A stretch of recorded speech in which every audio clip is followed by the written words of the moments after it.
In the mid-1970s, Venezuela matched the wealth of France and Great Britain. Europeans came here for a better life. Italians, Spaniards, Portuguese. Everyone wanted a piece of the Venezuelan dream. Caracas was called the Paris of South America. Today, that same country has been abandoned by over 7,700,000 people, the largest migration crisis in the history of the Americas. Venezuela holds the largest proven oil reserves in the world, more than Saudi Arabia, more than Russia, and oil is exactly what destroyed it. This is the story of how wealth can ruin a country more effectively than any war.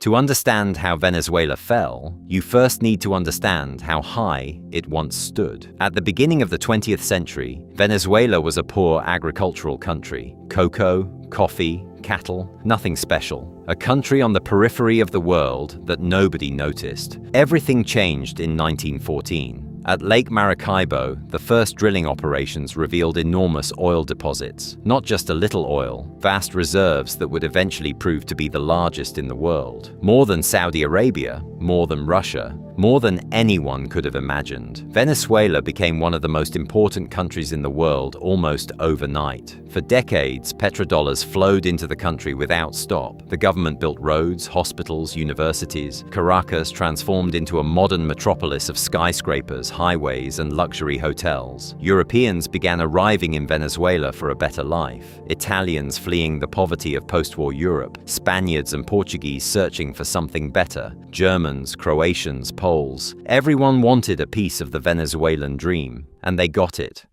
In the mid-1970s, Venezuela's GDP per capita matched that of France and Great Britain. For a brief moment, this oil-rich South American country stood on equal footing with the greatest economies of Western Europe. Caracas was called the Paris of South America, and it wasn't an exaggeration. Venezuelans flew to Miami for weekend shopping trips. The way you drive to a mall, they boarded planes to the United States for clothes and electronics. That was the peak. And it was precisely then, when everything seemed perfect, that the seeds of catastrophe were planted. Oil transformed Venezuela, but not in the way anyone expected. When the petrodollars started flowing, the government stopped needing taxes from its citizens. Why collect taxes from people when you have oil? That sounds like good news. In reality, it was the beginning of a disaster. A country that doesn't need taxes from its citizens doesn't need to answer to them. The government became independent from society. It could do whatever it wanted. Economists have a name for this, the resource curse. Countries that discover enormous natural wealth often end up worse off than those that don't. Why? Because instead of building a diverse economy, they bet everything on one commodity. Agriculture disappears because oil is easier. Industry never develops because why bother when you can import everything? Education and innovation take a back seat. Venezuela fell into this trap deeper than almost any other country. At its peak, oil accounted for over 90% of Venezuelan exports. 90%. A country that once produced cocoa, coffee, and steel stopped doing all of that. Why bother when oil provided everything? And then in 1973, Arab oil-producing nations announced an embargo. Oil prices around the world exploded. Venezuela became unimaginably wealthy overnight, but instead of saving, it spent massively. Without restraint. The government handed out money, subsidized food and fuel, hired thousands of bureaucrats the state didn't need. Everyone was happy. Nobody asked where the money was coming from. As long as oil was expensive, the system worked. But what would happen when oil prices fell? Nobody wanted to ask that question.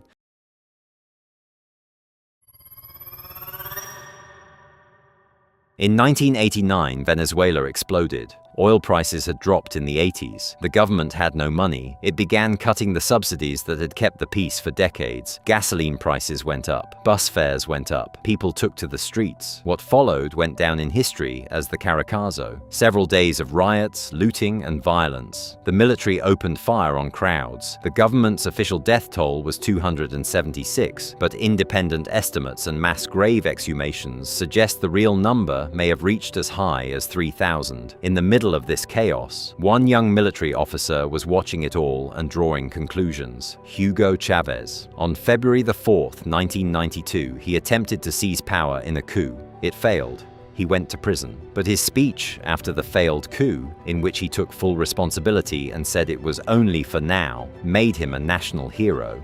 por ahora, for now. Two words that changed the history of Venezuela. He came out of prison after 2 years and began building a political movement. In 1998, he won the presidential election by a landslide. The poor loved him, and they had reason to. For decades, the system had ignored millions of Venezuelans living in slums while elites grew rich on oil. Chavez promised to change everything, and at first, he kept his word. He used petrodollars to build schools, hospitals, and social programs in the poorest neighborhoods. Millions of people had access to healthcare and education for the first time. Illiteracy dropped dramatically. Poverty decreased. But Chavez had a dark side. He gradually took control of the media. Judges who got in his way, he replaced with his own. Companies he didn't like, he nationalized, including the oil industry. The state oil company, PDVSA, became his personal treasury. Instead of professionals, he hired loyal supporters. Oil production began to fall despite enormous reserves, and that was Chavez's biggest mistake. He bet everything on oil. When prices were high, he gave money away. When they were low, he borrowed. He never built an alternative economy. He never prepared the country for the moment when oil would no longer be enough. Chavez died of cancer on March 5, 2013. He left behind a country that loved him deeply and an economy standing on the edge of a cliff. And in his place came someone far worse. Chavez left Maduro a country that looked stable, but only on the surface. Underneath, a bomb was ticking. In 2014, global oil prices collapsed. At the start of the year, a barrel cost over $110. By December, it had fallen to $62, a drop of over 40% in just a few months. For most countries, that was a problem. For Venezuela, it was a catastrophe. A country that had spent decades betting everything on one commodity suddenly lost half its revenue. There was no alternative. No plan B, no savings. Venezuela had the world's largest oil reserves and couldn't afford to import food. The government started printing money to cover expenses. That was the beginning of the hyperinflation that would soon swallow the entire economy. But that wasn't the only problem. In 2015, the murder rate in Caracas reached 118 homicides per 100,000 residents. To put that in perspective, across the entire United States, that number is around 6. Caracas was almost 20 times more dangerous than the average American city. Gangs took control of entire neighborhoods. Police were corrupt or powerless. Ordinary people were afraid to go out after dark. A state that had spent decades buying the loyalty of its citizens with oil money suddenly had neither money nor authority. The system began to collapse. Nicolas Maduro was not Chavez. Chavez was a charismatic leader who could move crowds. Maduro was a bus driver who became a politician, loyal, obedient, but without the vision or authority that Chavez had. When he took power in 2013, the country was already tilting toward collapse. Maduro had no idea how to stop it. He did what weak leaders do when they have no solutions. He started looking for someone to blame. According to Maduro, the United States was responsible for everything. An imperialist conspiracy, economic sabotage, enemies of the revolution. That was his explanation for everything. Meanwhile, the economy was falling apart. The hyperinflation that began in 2014 spun completely out of control. In 2018, inflation in Venezuela reached a level that is almost impossible to comprehend. The International Monetary Fund estimated it at over 1,300,000% annually. Some independent analyses pointed to figures exceeding 4 million%. That means prices were doubling every few weeks. Venezuelans began carrying money in bags and suitcases because banknotes were worth less than the paper they were printed on. The government was forced to introduce a new currency, and that one quickly lost its value too. Store shelves were empty, medicines disappeared from pharmacies, hospitals operated without basic equipment or medical supplies. Doctors performed surgeries by candlelight when the power went out. Malnutrition returned to a country that just a decade earlier had been one of the wealthiest in Latin America. Maduro responded with repression.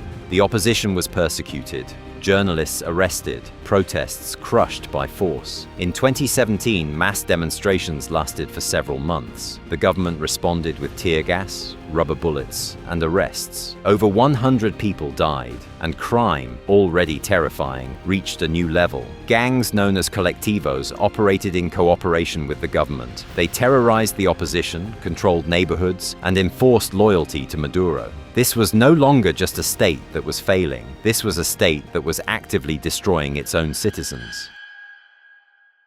When a state stops protecting its citizens, citizens vote with their feet. And that is exactly what Venezuelans did. Over 7,700,000 people left the country. The largest migration crisis in the history of the Americas. Larger than the Cuban exodus after Castro's revolution. Larger than the flight from Central America in the 1980s. They left on foot. Through the Andes, through the jungle, through the desert. Entire families with their belongings on their backs walked hundreds of miles to reach Colombia, Peru, Chile, Ecuador. Some went further, through the Darien Gap, through Mexico, all the way to the US border. They were called caminantes, the walkers, people who walked because they had no other choice. Colombia took in almost 3 million Venezuelans, becoming the main destination of the Venezuelan diaspora in the world. Peru, over 1,300,000. Chile, Ecuador, Brazil, hundreds of thousands each. These were not only the poor and uneducated. Doctors fled,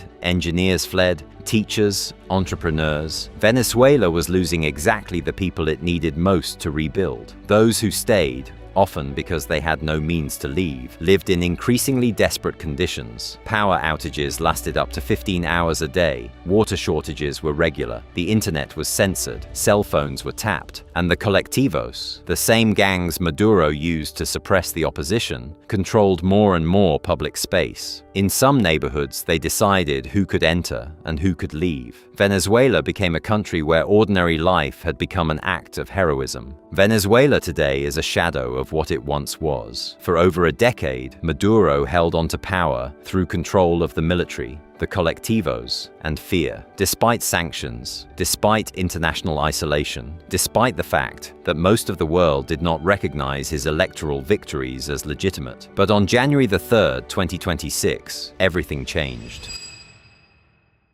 In the middle of the night, US Special Forces carried out a military operation in Caracas. Maduro and his wife were captured and transferred to the USS Iwo Jima warship, then taken to New York. He was charged with narco-terrorism, cocaine trafficking, and possession of weapons. Interim power was assumed by Vice President Delcy Rodriguez. Venezuela's economy had been shrinking for a decade. GDP fell by over 60% between 2013 and 2023. That is one of the largest economic collapses in the history of the modern world economy, surpassing the impact of many wars. Oil is still flowing, but far less than before. At its peak, Venezuela produced over 3 million barrels per day. Today, approximately 1,180,000. The oil infrastructure is in ruins, specialists have fled, and investment is non-existent. And those who left may not come back. The Venezuelan diaspora rooted in Colombia, Peru, and Chile is starting to build new lives. Their children attend schools in new countries. Ties are breaking. Even if Venezuela stabilizes, rebuilding what was lost will take generations. What can we learn from this?